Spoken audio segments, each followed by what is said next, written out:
Hello and welcome in Sufi collection. Now we are going to study about integration.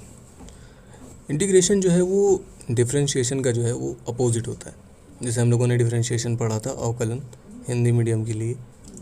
तो differentiation का opposite जो होता है वो इंटीग्रेशन होता है. ठीक है. तो अगर इसको हम लोग समझें बाय फार्मूले तो हम लोग देखते हैं ना, ये इंटीग्रेशन का साइन होता है. इस तरह इसको डिनोट किया जाता है. अगर कोई function F x d x इस तरह लिखा है तो हमें इसका मतलब इसका इंटीग्रेशन करना होता है. तो एफ एक्स जो है यहाँ पे गिवन फंक्शन होता है, लेकिन ये किसी एफ ऑफ एक्स फंक्शन का डिफरेंशियल कोफिशिएंट होता है, क्योंकि इंटीग्रेशन डिफरेंशिएशन का विपरीत होता है, उल्टा होता है, अपोजिट होता है. तो एफ एक्स का ये जो है ये डिफरेंशियल कोफिशिएंट होता है. अगर हम एफ एक्स को डिफरेंशिएट करते हैं तो एफ ऑफ एक्स मिलता है, और एफ ऑफ एक्स को इंटीग्रेट करते हैं तो एफ ऑफ एक्स स्मॉल में जो है फंक्शन वो मिलता है. जैसे कि देखते हैं इफ़, ठीक है, डिफरेंशियल कोफिशिएंट ऑफ, ठीक है, F x is F x, small वाला एफ एक्स जो फंक्शन है उसका डिफरेंशियल कोफिशिएंट अगर बिग वाला है तो इसका डी बाई डी एक्स क्या हो जाएगा, F of x will be F dash, ये हो जाएगा बिग एफ एक्स. तो अगर इसको एफ एक्स को हम लोग इंटीग्रेट करें तो एफ एक्स स्मॉल मिल जाएगा उसका इंटीग्रल कोफिशिएंट, यानी कि समाकल गुणांक. तो इस तरह से इंटीग्रेशन जो है वो डिफरेंशिएशन का उल्टा होता है. अब क्वेश्चंस देखते हैं इसके. ठीक है. तो अगर इनके क्वेश्चंस की बात करें, लेकिन उससे पहले एक हेडिंग देते हैं, कांस्टेंट ऑफ इंटीग्रेशन. इंटीग्रेशन में एक कांस्टेंट होता है जिसे हम लोग सी से डिनोट करते हैं, और उसको आर्बिट्रेरी कांस्टेंट भी बोलते हैं. जैसे कि अगर हम लोग किसी फंक्शन एफ एक्स प्लस सी को डिफरेंशिएट करें तो एफ एक्स जो है यहाँ पे जो सी है वो आर्बिट्रेरी कांस्टेंट है. सी आर्बिट्रेरी कांस्टेंट, ठीक है. तो अगर हम लोग डी बाई डी एक्स यानी कि अवकलन करें तो F dash x plus zero हो जाएगा, क्योंकि सी एक कांस्टेंट है. तो उसी तरह ये जो एफ डैश एक्स हमें मिला, अगर इसका हम दोबारा से इंटीग्रेशन करें, क्योंकि integration is the reverse process of differentiation, then it will be F X and plus सी. तो हमें हर एक फंक्शन का इंटीग्रेशन करने के बाद सी कांस्टेंट जोड़ना है, जो कि आर्बिट्रेरी कांस्टेंट होता है. ठीक है. ओके. इसके बाद हम लोग एक एग्जाम्पलाइज करते हैं. जैसे कि हम लोग डी बाई डी एक्स यानी कि डिफरेंशिएशन अगर एक्स की पावर एन का करते थे तो पावर जो है वो आगे आ जाती थी मल्टीप्लाई में फंक्शन के. ये पावर एन आगे आ जाती थी और उससे एक पावर कम हो जाती थी, पावर्स में से एक घटा दिया जाता था. जैसे कि x to the power n minus one हो जाती है. इंटीग्रेशन में क्या होता है, इसका रिवर्स प्रोसेस हो जाता है. जैसे कि अगर हम इंटीग्रेशन करें I is equals X to the power N D X, तब क्या करेंगे, तब क्या होता है कि एक्स की पावर में एक बढ़ जाता है, जो पावर है एन प्लस वन हो जाती है, और जो ही पावर है उसी से डिवाइड कर देते हैं, एन प्लस वन से डिवाइड कर दिया प्लस सी. ये आर्बिट्रेरी कांस्टेंट लास्ट में लग जाता है. नोट करिए इसे. स्क्रीन पॉज करके you can note this questions. तो इसके बिहाफ पर क्वेश्चंस देखते हैं. जैसे कि यहाँ पर फर्स्ट क्वेश्चन की अगर बात करें तो वो है, देखिए यहाँ पर आपको क्वेश्चन जो करने हैं इंटीग्रेशन के, उसके लिए फार्मूले जो होते हैं कुछ, उन्हें आपको याद करना होगा. जो आपकी बुक्स में होंगे आप देख सकते हैं, तो उन फार्मूले को याद करना होगा. लेकिन जो बेसिक कॉन्सेप्ट्स हैं उन्हें पढ़ाया जा रहा है. जैसे x to the power six है अगर, तो यहाँ पे सिक्स पावर है, एक पावर ऐड कर देंगे हम लोग सिंपली, और उतने से ही डिवाइड कर देंगे, है ना. तो सॉल्यूशन इसका क्या हो जाएगा कि x to the power seven यानी सिक्स प्लस वन, और एक्स टू द पावर से अपॉन में भी सिक्स प्लस वन प्लस सी, तो पावर सेवन अपॉन सेवन हो जाएगा, प्लस सी कांस्टेंट चल रहा है. ये आपका क्वेश्चन का आंसर हो गया. इसे आप नोट कर सकते हैं. इसके बाद बढ़ते हैं नेक्स्ट क्वेश्चंस की तरफ। इंटीग्रेशन में भी हम लोगों को फार्मूले याद करने होंगे और स्टैंडर्ड फॉर्म्स के कर लेने होंगे क्वेश्चंस। तो कुछ क्वेश्चंस हैं वो जो यहाँ करा दिए जाएंगे आपको, जैसे आई इज इक्वल्स टू फंक्शन है 5/x dx। अब सिंपली 5/x है तो 5 कांस्टेंट है। अगर 5 को हम लोग साइड में कर लें एक प्रॉपर फंक्शन बनाने के लिए, तो ये हो जाएगा आई इज इक्वल टू 5 को कांस्टेंट को बाहर कर लेते हैं हम लोग 1/x dx। 1/x डिफ्रेंशिएशन होता था log x का, और इंटीग्रेशन क्या होता है, रिवर्स प्रोसेस। तो ये क्या हो जाएगा, log x का इंटीग्रेशन हो जाएगा 1/x। तो ये क्या हो जाएगा 5 सिंपली log x, है ना, प्लस c लास्ट में जोड़ देंगे आर्बिट्रेरी कांस्टेंट। तो ये सिंपली हो गया, ये आपका आंसर है। You can note this. ये इसका समाकलन है हिंदी में, जिसको इंटीग्रेशन बोलते हैं हम लोग, ठीक है। तो इसके बाद नेक्स्ट क्वेश्चन की तरफ बढ़ते हैं हम लोग।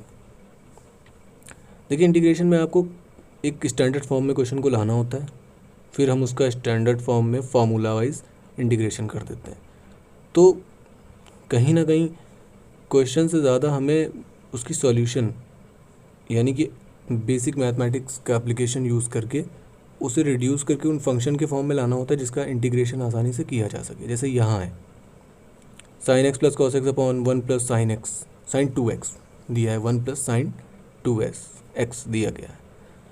तो यहाँ पे पहले हम इसे रिड्यूस करेंगे, इसे सॉल्व करेंगे। ये एक ट्रिग्नोमेट्रिक फंक्शन दिया है जिसकी हमें एक प्रॉपर वे में पता नहीं है कि इसका इंटीग्रेशन क्या होगा, तो इसको रिड्यूस करते हैं। sin x plus cos x को इसी तरह लिख दिया हमने ऊपर, और नीचे अंडर रूट में हमें दिया है 1 प्लस sin 2x। अब हम यहाँ पे देखेंगे कि ट्रिग्नोमेट्रिक को रिलेशन होते हैं, जैसे कि 1 को हम लिख सकते हैं sin square x plus cos square x। ये एक आइडेंटिटी होती है ट्रिग्नोमेट्री की, है ना। और sin 2x की भी एक आइडेंटिटी होती है जिसको लिख सकते हैं 2 sin x into cos x। तो इसके हम इसे यूज़ करेंगे, इसे हम पुट करेंगे जहाँ अंडर रूट में 1 प्लस sin 2x लिखा है, क्योंकि by this way we can get the proper function to reduce this function, है ना। sin square x plus cos square x plus 2 sin x cos x। ये देखिए, इसको अगर आप गौर से देखें तो एक आइडेंटिटी बन गई है, a square b square plus 2ab, है ना, 2ab की आइडेंटिटी बन गई है। तो इसको हम लोग लिख सकते हैं a प्लस बी का होल स्क्वायर के फॉर्म में। नीचे जो अंडर रूट में लिखा है sin x plus cos x upon under root में a square plus B square plus 2ab, तो इसको लिखेंगे a plus b whole square, यानी कि sin x plus cos x whole square. अब हमें पता है कि अगर स्क्वायर किसी स्क्वायर रूट लेना हमें आता ही होगा, हम लोग 12th में जा कर के ये सब पढ़ रहे हैं। sin x upon plus cos x, ये 2 हैं तो अंडर रूट इसका लेंगे जब, तो एक स्क्वायर रूट बाहर आ जाएगा, एक 2 पावर है sin x plus cos x, ये पूरा रिड्यूस हो जाएगा, ये कैंसिल हो जाएगा। ऊपर भी सिमिलर है, तो dx यहाँ पे लगाते चलिए, ठीक है, dx। तो ये बचेगा 1 डिफ्रेंशिएशन होता है x का, तो इंटीग्रेशन 1 का क्या हो जाएगा, x प्लस c, ठीक है। You can note all these by pausing your screen. आप इससे स्क्रीन पॉज करके नोट कर सकते हैं, that will B beneficent for you. तो नेक्स्ट क्वेश्चन की तरफ अगर हम चलें, तो हमें ये बात ध्यान रखनी होगी कि इंटीग्रेशन में फंक्शन की सॉल्विंग ज़्यादा इम्पॉर्टेंट है, बाकी उसका इंटीग्रेशन फॉर्मूले से हो जाता है, ठीक है। जैसे कि ये सवाल दिया है x square minus 1 upon x plus 1। अगर आप देखें इसे सॉल्व करने के तरीके से, तो ये एक अलजेब्रिक फंक्शन है जिसमें ए स्क्वायर माइनस बी स्क्वायर ऊपर हमें फार्मूला दिख रहा है, क्योंकि अगर हम 1 का स्क्वायर करें तो वो 1 ही रहता है, x square minus 1 square upon x plus 1। ये हो गया ए स्क्वायर माइनस बी स्क्वायर, यानी ए प्लस बी एक्स प्लस 1 और एक्स माइनस 1 लिख सकते हैं इसे। अब एक्स प्लस 1 डायरेक्टली कैंसिल, बचा क्या एक्स माइनस 1। सिंपली एक्स का इंटीग्रेशन हमें पता होगा, ठीक है, जो कि अलग अलग हम लोग कर सकते हैं। एक्स माइनस 1 का अब इंटीग्रेशन हमें करना है, एक्स का हो जाएगा एक्स स्क्वायर बाई 2, और 1 का भी किया था हम लोगों ने एक्स प्लस सी। तो that will be easy for you if you will reduce the function that is given in any form, and you will get it in the form that can be integrate easily, Okay, so that's the way to solve any type of question in integration. At first you will look at the question and then realize that question is given in a form that is not sufficient for integrating it, so we will reduce it in the form, ठीक है, in which we can simply integrate it.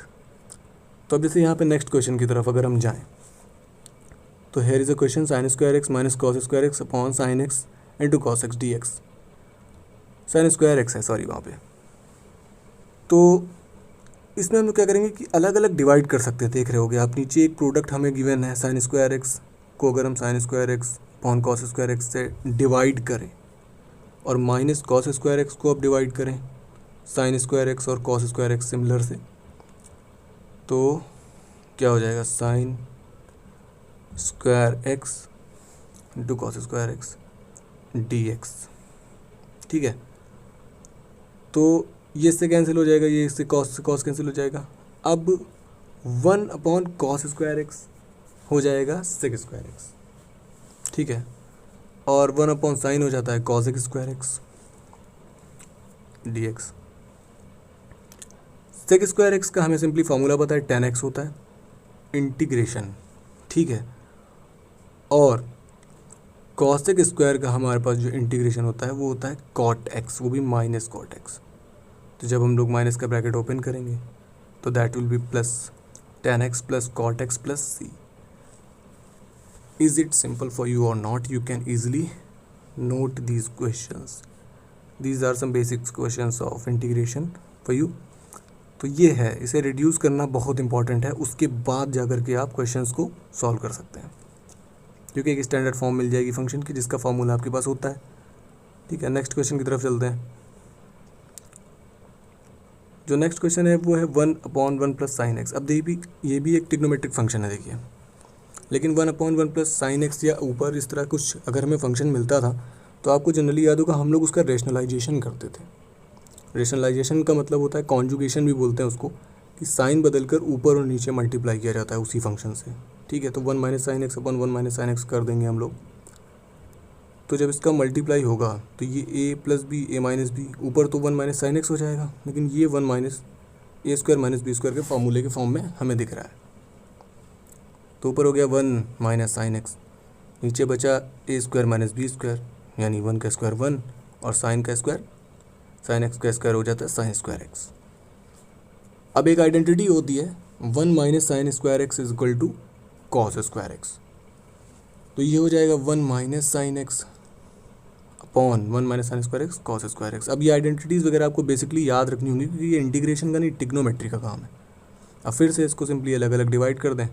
1 upon cos square x minus sine x upon cos square को हम लोग differentiate कर ले, अलग अलग तोड़े ले रहे हैं. 1 cos x into cos x की स्क्वायर पावर थी और डी एक्स. तो 1 अपॉन कॉस एक्स क्या हो जाएगा, सेक एक्स होता है, तो ये हो जाएगा सेक स्क्वायर एक्स.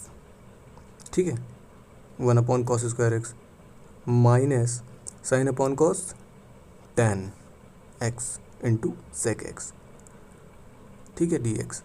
अब सेक स्क्वायर एक्स का सिंपली इंटीग्रेशन हमें पता है, अभी हम लोग इससे पहले करके आए थे, वो होता है tan एक्स, है ना. tan एक्स होता है. अब tan x into sec x, ये अब इसे रिड्यूस नहीं करेंगे हम, इसका फार्मूला होता है सिंपली, वो होता है सेक एक्स. तो माइनस सेक एक्स प्लस सी. ये फार्मूले आपको याद करने हैं अपनी बुक से. ठीक है, तो नोट दिस क्वेश्चन एंड इसके बाद नेक्स्ट करते हैं हम लोग. ठीक है, तो यहाँ पर कोई भी बर्डन नहीं है. नॉर्मली हम लोग इंटीग्रेशन के सवालों को करते समय ये बात ध्यान रखेंगे हम अपने माइंड में कि उन्हें रिड्यूस करके एक फॉर्म में कैसे लाना है. मेनली और फार्मूला इज़ इम्पॉर्टेंट, उसे तो रिवाइज़ करना है अपनी फिंगर टिप पर.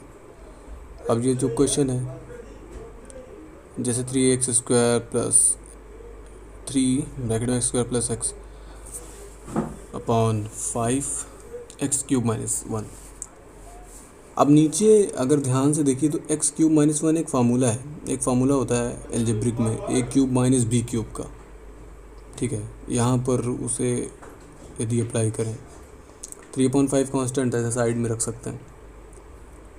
तो जो न्यूमरेटर है वहाँ बचेगा X square plus X plus one, X square plus X plus one, और जो डिनोमिनेटर है उसमें A cube minus B cube apply होगा, ये होता है ए माइनस बी, और A square plus B square plus A B, यानी X square plus one plus X, क्योंकि एक्स इंटू वन तो एक्स ही होगा। ये इससे कैंसिल हो जाएगा सिंपली डी एक्स। अब हमारे पास one upon x minus one, ये एक हिसाबन एक्स का फंक्शन हुआ वन अपॉन एक्स टाइप, जिसका इंटीग्रेशन होता है लॉग एक्स। तो ये वन अपॉन एक्स हो गया जो कि एक्स माइनस वन की फॉर्म में है, तो 3/5 and one upon x minus one का लॉग एक्स हो गया, x minus one plus c. That's your answer for this question. तो बेसिकली जो आइडेंटिटी हैं, या बार बार मैं ये बात बोल रहा हूँ कि जो रिड्यूसिबल फॉर्म तरीका है जो रिड्यूस करने का, मतलब कुल मिलाकर के आपको सॉल्विंग ऑफ अ क्वेश्चन आनी चाहिए, ठीक है, वो बहुत ज़्यादा इम्पोर्टेंट है। अब नेक्स्ट क्वेश्चन की तरफ बढ़ते हैं। तो अभी तक हम लोग नॉर्मल कर रहे थे, पर इंटीग्रेशन बाय सब्स्टिट्यूशन अब हम लोग करते हैं। कुछ क्वेश्चन सब्स्टिट्यूशन के करते हैं। कई बार हमें फंक्शन जिस तरह से हम लोगों को डिफरेंशिएशन में कंपोजिट फंक्शन के डिफरेंशिएशन करने पड़ते थे, उसी तरह अगर इंटीग्रेशन में कोई कंपोजिट फंक्शन हुआ तब वो तो स्टैंडर्ड फॉर्म होगी नहीं, तब हम क्या करेंगे। तो यहाँ पे एक फॉर्म में बनाने की कोशिश करूँ, जैसे कि I is equal to F X G X दिया है डी एक्स, ठीक है। तो अगर जी एक्स का डिफरेंशियल कोफिशिएंट एफ एक्स है मान लो, ठीक है, जी एफ एक्स जो है वो जी एक्स का डिफरेंशियल कोफिशिएंट है, यानी डिफरेंशिएट करने पर जी एक्स को एफ एक्स समय मिलता है। और इस तरह से दो फंक्शन मल्टीप्लाई डिवाइड या गुणे में हम लोगों को दिए हैं, तो हम लोग क्या करेंगे, ठीक है। If f x is differential coefficient of g x, ठीक है, वहाँ पर जी एक्स लिखा, तो हम लोग क्या करते हैं, सिंपली लेट टी मान लेते हैं, जो फंक्शन डिफरेंशियल कोफिशिएंट जिसका होता है जी एक्स को हम लोगों ने टी मान लिया।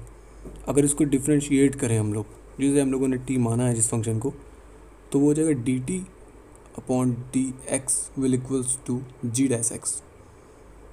अब हमें पता है कि जी डैश एक्स यानी कि इसका एफ एक्स जो है वो डिफरेंशियल कोफिशिएंट है, तो एफ एक्स जो है वो जी डैश एक्स के इक्वल होगा, डिफरेंशिएट करने पर ये आएगा। तो जहाँ पर जी डैश एक्स है वहाँ पर हम लोग एफ एक्स पुट कर सकते हैं, तो हम लोग चलिए पुट करते हैं d T upon D x will equals to F x. अब हमें ये एफ एक्स के फॉर्म में मिल गया है।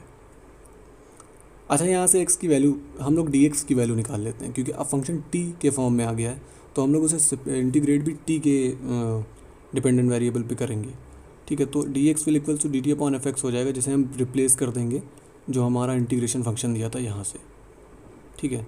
तो करते हैं, तो आई विल इक्वल, ठीक है, F X into F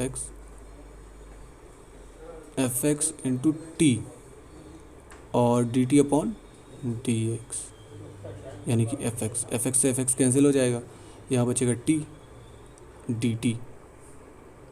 now ये सिंपली इसका इंटीग्रेशन हमें आता है, यानी जो फंक्शन यहाँ पे अब बचेगा उसका हम लोग इंटीग्रेशन कर देंगे और वही हमारा आंसर हो जाएगा। फिर हम लोगों ने जिसे टी माना था उसकी वैल्यू दोबारा से रिप्लेस कर दी जाएगी वहाँ पर, जैसे कि T square by 2 plus T हो गया। अब जिसे हमने टी माना था, हमने जी एक्स को टी माना था, तो वो फंक्शन को दोबारा पर यहाँ रख देंगे उसकी वैल्यू, और ये इसका इंटीग्रेशन हो जाएगा। तो सिंपली जैसे कि कंपोजिट फंक्शन का डिफरेंशिएशन किया जाता था, उसी तरह अगर फंक्शन अलग टाइप का है या मल्टीप्लाई में कोई दूसरा फंक्शन है जो कंपोजिट है, तो हम लोग सब्स्टिट्यूशन का यूज़ करते हैं। तो हम लोग टी मान लेते हैं, फार्मूले में दिए हम लोग टी मान लेते हैं फंक्शन जो दिया होता है, और उसके बाद उसे डिफरेंशिएट कर देते हैं। उसका डिफरेंशिएशन जो भी आता है फिर हम लोग उसे डिपेंडेंट वेरिएबल टी के टर्म में ले आते हैं, तो डी एक्स की वैल्यू निकाल कर रिप्लेस कर देते हैं दिए गए फंक्शन में, और फिर उसका एक स्टैंडर्ड फॉर्म मिल जाता है जिसे इंटीग्रेट कर दिया जाता है। Okay, now if I is equals to cos a x plus b, यहाँ पर देखिए कॉस एक्स कॉस वाई ये सब तो फंक्शन होते हैं, पर cos a x plus b यहाँ पे हम लोग लेट कैसे करेंगे, ए एक्स प्लस बी को टी के फॉर्म में लेट कर लेंगे, क्योंकि यही एक्स है ए एक्स प्लस बी, तो इसे टी के फॉर्म में लेट कर लिया। Let t is equals to a x plus b, इसका डिफरेंशिएट कर दीजिए, d T upon D x करेंगे, तो ए तो कांस्टेंट है साइड हो जाएगा, एक्स का 1 हो गया और बी का तो 0 हो जाएगा, तो प्लस बी 0। अब यहाँ से अगर dx की वैल्यू निकालना चाहो, लेकिन dt अपॉन डी क्या बचा, a बचा।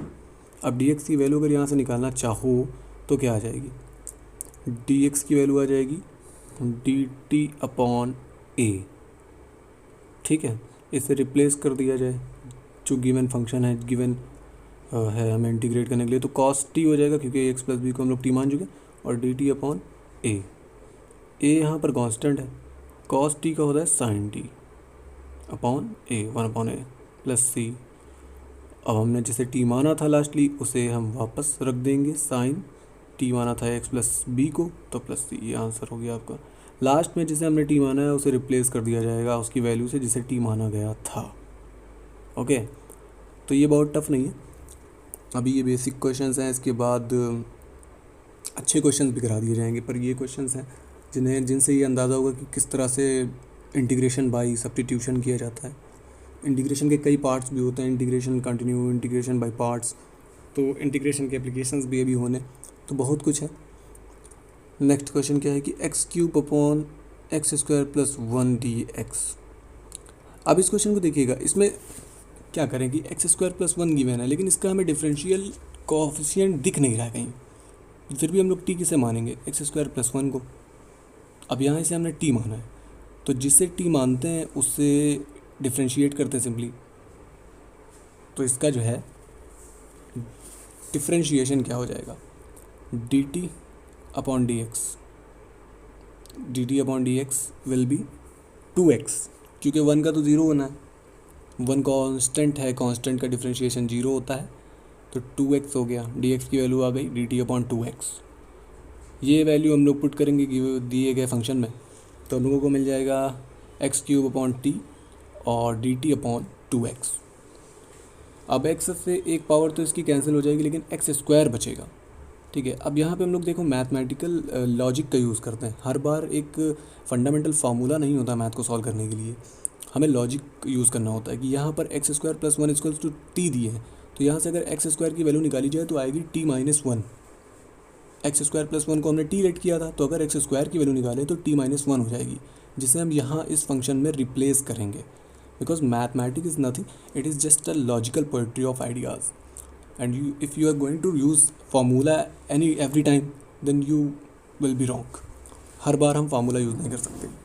अब हम अलग अलग डिफ्रेंशिएट कर देंगे इसे, तो 1/2 t से t कैंसिल हो जाएगा और 1/t बचेगा dt, इस पूरे का इंटीग्रेशन, तो 1/2 1 का आपको पता है t हो जाएगा, and minus 1/t log t हो जाएगा, क्योंकि 1/x का log x होता है, तो 1/t का log t हो जाएगा, क्योंकि t एक स्वतंत्र चर है, यानी वेरिएबल है। ठीक है, 1/2 t किसे माना था, x प्लस 1, x² प्लस 1 को हमने माना था, तो अच्छा उसे x² माना था, तो 1/2 x² होगा वो, x² प्लस, ये हो गया आपका आंसर इसका। सिंपली जस्ट यही था, आपको लॉजिक ज़रूर देखना है कि हमें सवाल को रिड्यूस करना है तो किस तरह से करें। अगर वो एल्जेब्रिक है तो आइडेंटिटी यूज़ हो सकती है, अगर वो टिग्नोमेट्रिक है तो आइडेंटिटी यूज़ हो सकती है, टिग्नोमेट्रिकल आइडेंटिटीज़ यूज़ होंगी। तो हमें मेनली यही देखना होता है कि इस सवाल को रिड्यूस किस तरह करें, उस फॉर्म में किस तरह लाएं, वही मैथमेटिक्स का प्योर एप्लीकेशंस और उसे सॉल्व करने का तरीका है। बाकी फार्मूले तो एक स्टैंडर्ड तरीके हैं जिन्हें हम यूज़ करके उसके आंसर दे सकते हैं। ओके, तो mathematics is not based on formula.